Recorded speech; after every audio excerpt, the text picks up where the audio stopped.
निष्क्रिय आय की शक्ति। लेखक निष्क्रिय आय के स्रोत के बारे में बताते हुए कहते हैं कि आपको ऐसी संपत्ति इकट्ठी करनी होगी जहां आपकी होने की आवश्यकता ना हो, जैसे बॉन्ड, स्टॉक, रियल एस्टेट और भी कई निवेश के क्षेत्र हैं जहां आपकी होने की आवश्यकता नहीं होती है। आप उसके मालिक होते हैं, लेकिन आप वहाँ काम नहीं करते। अगर आप भी अमीर होने के सपने देख रहे हैं और इन सपनों पर काम कर रहे हैं, तो आपको निष्क्रिय आय बनाने पर अधिक ध्यान देना चाहिए। यह आय आपको ज़्यादा बड़े जोखिम लेने की हिम्मत देती है। आप उन क्षेत्र में भी काम कर सकते हैं जहां आपका पैसा कई गुना तक बढ़ सकता है, क्योंकि आपको पैसे खोने का डर थोड़ा कम होता है। आपको पता होता है कि आपके पास दूसरे भी आय की स्रोत है। अगर इसमें नुकसान होता है तो दूसरे आय के स्रोत इसकी भरपाई कर सकते हैं।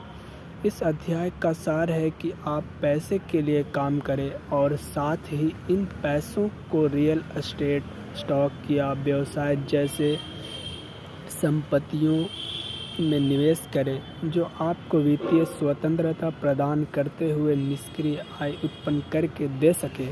कैलकुलेटेड जोखिम लें। जोखिम वह शब्द है जो सफल लोगों को सफल बनाता है पर असफल लोगों को असफल। जो लोग सफल होते हैं वे अपने जीवन में जोखिम के महत्व को समझकर उपयोग करते हैं। हम सभी जानते हैं कि सभी क्षेत्रों में जोखिम होता है और हमारा जीवन तत्व ही जोखिम से भरा हुआ है, लेकिन बहुत से लोग जोखिम तत्व से इतना डरते हैं कि वो हार जाते हैं। लेखक पाठकों को वित्तीय जोखिमों के डर पर काबू पाने के लिए प्रोत्साहित करते हैं।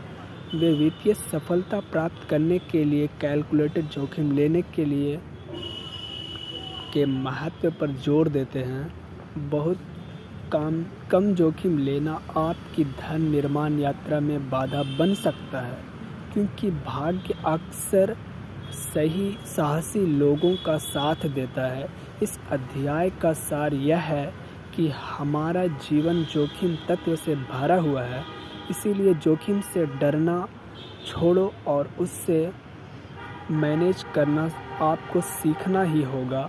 अगर आप पैसे बनाना चाहते हैं तो सीखने के लिए काम करें, ना कि केवल कमाने के लिए।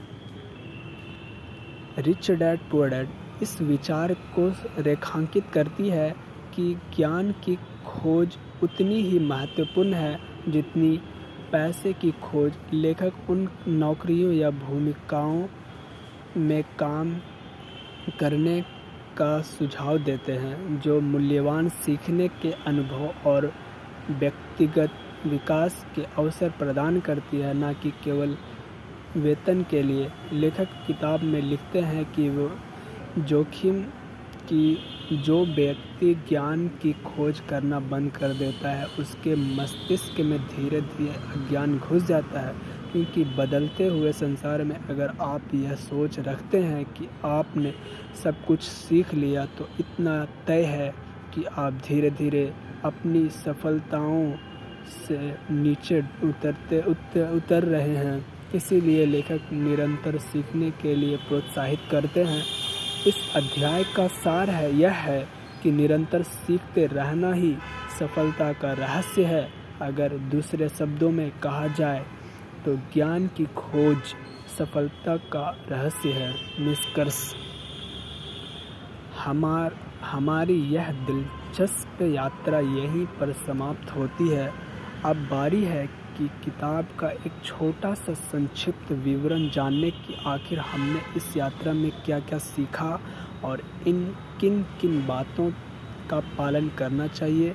पुस्तक का सार वित्तीय शिक्षा के गहन महत्व निहित है, जो व्यक्तियों को पारंपरिक सोच से मुक्त होने का आग्रह करता है।